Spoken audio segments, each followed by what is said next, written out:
Okay, so today I'm in Norfolk with Mo Charge. Mo, thanks very much for agreeing to talk to us today and allow me into your lovely home here.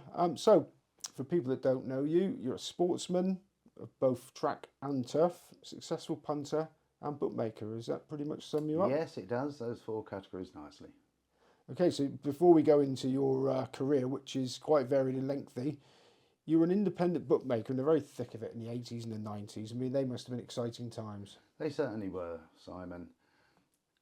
The target for every independent bookmaker, the Sporting Life, weekly would have a page full of "would suit owner manager," which would be a list of shops that were up for sale that the big firms didn't want. I managed to get hold of a shop through a friend of mine that had it, who I took over as a manager of a firm that he was working for at the time. Sadly, he couldn't cope with it, and his wife actually OD'd, unsuccessfully, thankfully. But I then said, well, I'll buy it. I hadn't any money, so I had to remortgage. You go in there, and we were taking around £2,500 a week, if that, top whack. Hardly any phone business. The overheads, I found the Exchange Telegraph bill for the year was £375. My last bill when I retired for the two shops of SIS was £84,000. So it shows there's quite a difference there. And it was great, exciting times. It's very easy sometimes to dismiss the bad things about it.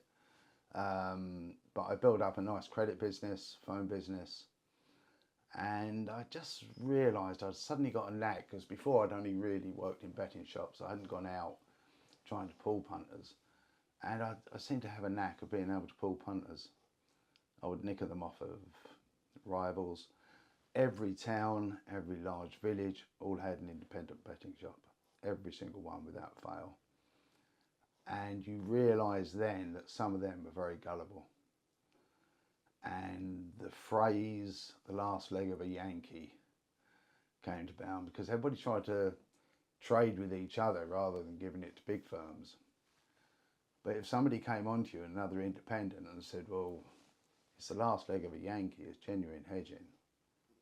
It's the oldest phrase in the book. And I've used it 1,000 times since. But For disguise of live money. yes.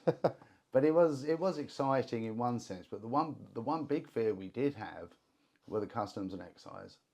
The betting duty was fierce.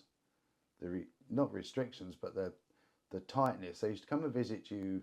At one point it was every 3 months, but normally twice a year. If that chap sniffed something, he'd never tell you.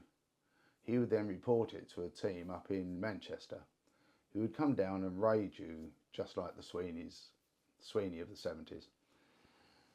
Very, very good friend of mine. He is only the manager for an independent, a one-man firm, and he got his door was kicked in the middle of the night, dragged out of bed. His wife was heavily pregnant. She lost the child, aborted a few days later. Another friend of mine had a shop. He was totally innocent, but they had a suspicion about the way he kept his petty cash. It looked like it could be concealing bets of some sort. And they came in and they emptied his fridge in his shop, just poured the milk all over the floor. Anything that was anywhere they turned upside down. Another chap I know who had been silly enough to blatantly evade paying betting duty. On the second time he got raided, they went up to his water tank and just cut the pipe. Their excuse was, we're looking for bets in the water tank, but it was just to cause havoc. There's many of those stories I could go on with. So that was your fear. It really was heavy-handed stuff, you know. Sounds more like Russia.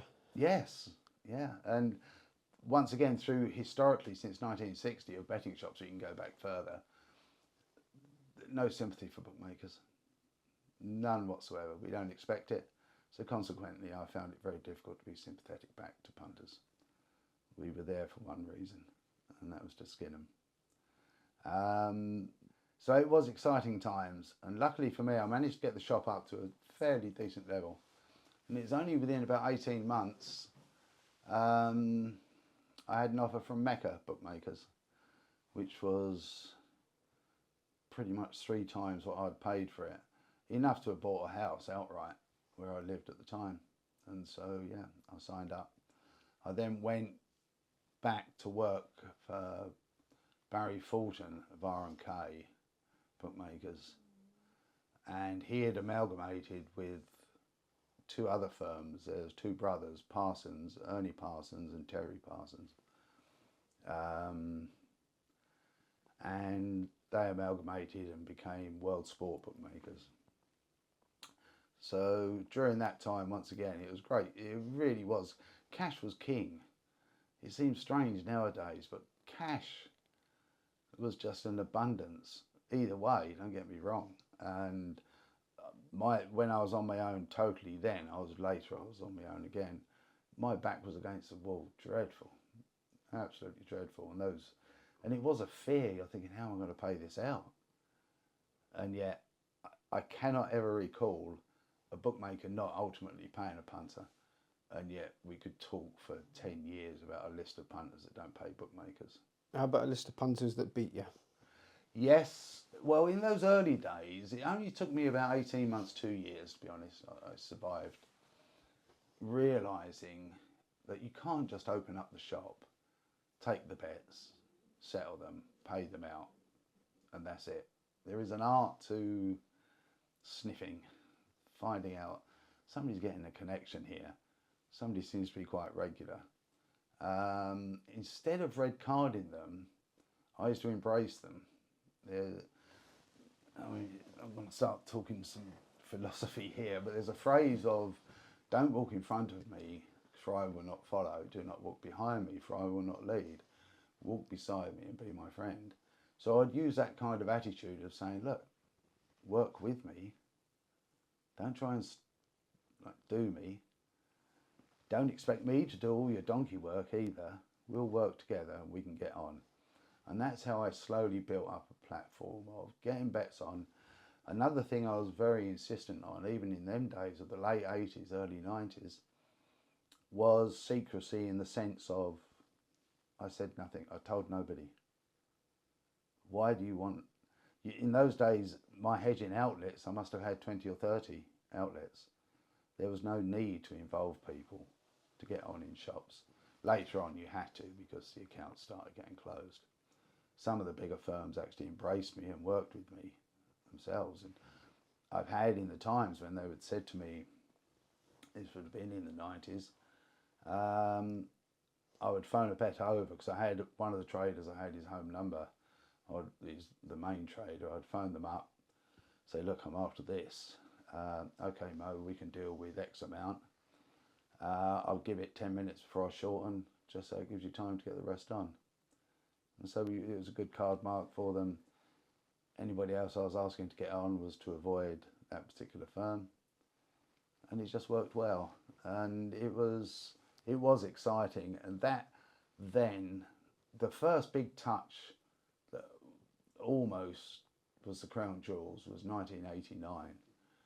A trainer called J.P. Hudson had 4 runners.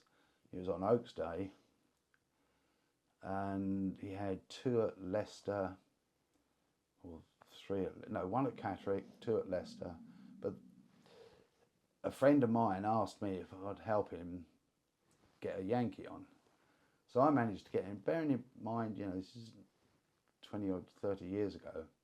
I got him a £20 Yankee on, no early prices because they didn't exist then, and these were moderate races, maidens, sellers. And the first one won at 11-2. The next one won, I think it was quite short, let's say 11-10 or something. The third one then won at 130. So we had a fortune going on the last leg, which was the banker of the meeting. It was at Leicester in a maiden. It opened up 15-8. Drifted out to 9-4, 5-2, which seemed very odd because there was also, I was fully aware that we'd done North London area, that there was a team in the south doing South London. And it didn't run a race at all. Shocker. The next outing was at Royal Ascot, where it won by 6 lengths in a Group 2. And then the following outing was the Heinz 57 at Phoenix Park, which it trotted up. The jockey at the time, I think, was alleged to have been asked not to try too hard by certain members of large companies back then, for want of a better phrase. But that buzz gave me, it was such an excitement. Was it when you started in the game, taking bet? Was it a shock to you how many people actually were making it pay from the other side of the fence punting? It took me a long while to realise or appreciate, because most over the phones, which was then I started to get seriously involved when I was on my own on the phones. Prior to the phone business, it was just cash. And you seem to know people, the habits, and I don't remember any cash punter getting red carded or even being that we had to notify. I started off with Joe Ward Hill, William Hill's brother. I had about 30 different shops, and they weren't interested if there was anything dodgy coming on. It was really the phone business. The first one, there was some dodgy dogs. Because I started off, I loved greyhound racing. I adored it with a passion.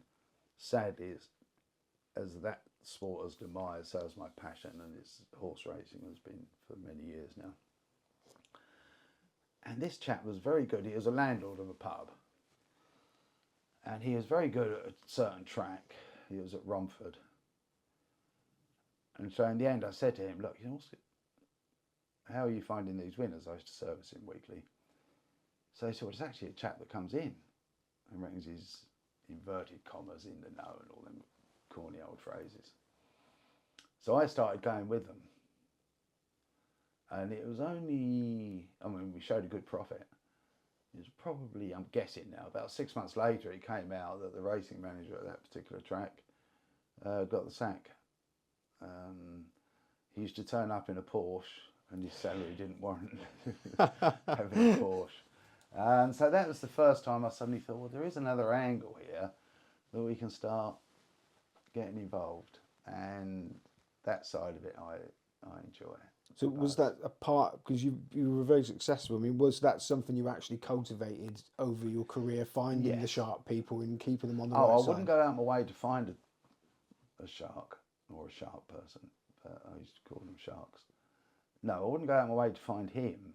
They would have to find me.